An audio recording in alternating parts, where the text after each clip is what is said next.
For and in behalf of Helen Keller, stone blind and deaf and formerly dumb. Dear Mrs. Rogers, experience has convinced me that when one wishes to set a hard-worked man at something which he mightn't prefer to be bothered with, it is best to move upon him behind his wife. If she can't convince him, it isn't worthwhile for other people to try. Mr. Rogers will remember our visit with that astonishing girl at Lawrence Hutton's house when she was 14 years old. Last July in Boston, when she was 16, she underwent the Harvard examination for admission to Radcliffe College. She passed without a single condition. She was allowed the same amount of time that is granted to other applicants, and this was shortened in her case by the fact that the question papers had to be read to her. Yet she scored an average of 90, as against an average of 78 on the part of the other applicants.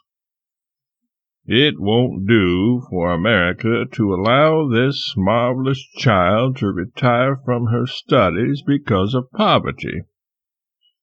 If she can go on with them, she will make a fame that will endure in history for centuries. Along her special line, she is the most extraordinary product of all the ages. There is danger that she must retire from the struggle for a college degree for lack of support for herself and for Miss Sullivan, the teacher who has been with her from the start. Mr. Rogers will remember her. Mrs. Hutton writes to ask me to interest rich Englishmen in her case, and I would gladly try, but my secluded life will not permit it. I see nobody. Nobody knows my address. Nothing but the strictest hiding can enable me to write my long book in time. So I thought of this scheme. Beg you to lay siege to your husband and get him to interest himself and Mess John D. and William Rockefeller and the other Standard Oil chiefs in Helen's case. Get them to subscribe an annual aggregate of $600 or $700 or $1,000, and agree to continue this for 3 or 4 years until she has completed her college course. I'm not trying to limit their generosity, indeed no.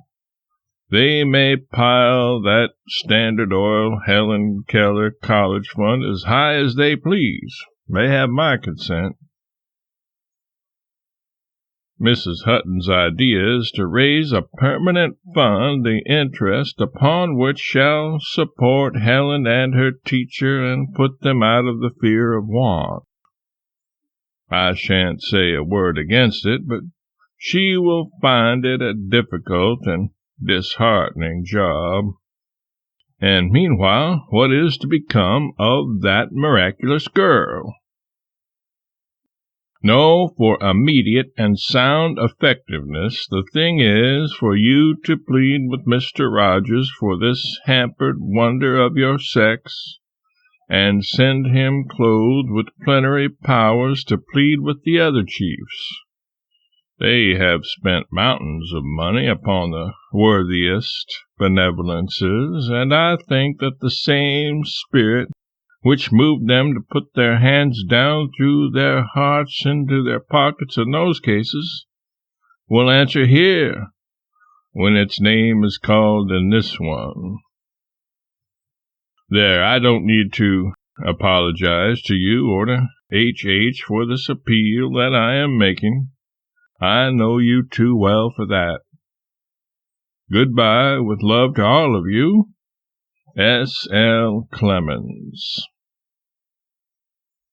Lawrence Hutton is on the staff of Harper's Monthly, close by and handy when needed. London, December 22nd, 96. Dear Mrs. Rogers, it is superb, and I am beyond measure grateful to you both. I knew you would be interested in that wonderful girl, and that Mr. Rogers was already interested in her and touched by her, and I was sure that if nobody else helped her, you two would. But you have gone far and away beyond the sum I expected. May your lines fall in pleasant places here and hereafter for it. The Huttons are as glad and grateful as they can be, and I am glad for their sakes as well as for Helen's. I want to thank Mr. Rogers for crucifying himself again on the same old cross between Bliss and Harper, and goodness knows I hope he will come to enjoy it above all other dissipations yet, seeing that it has about it the elements of stability and permanency. However, at any time that he says sign, we're going to do it. Ever sincerely yours, S. L. Clemens.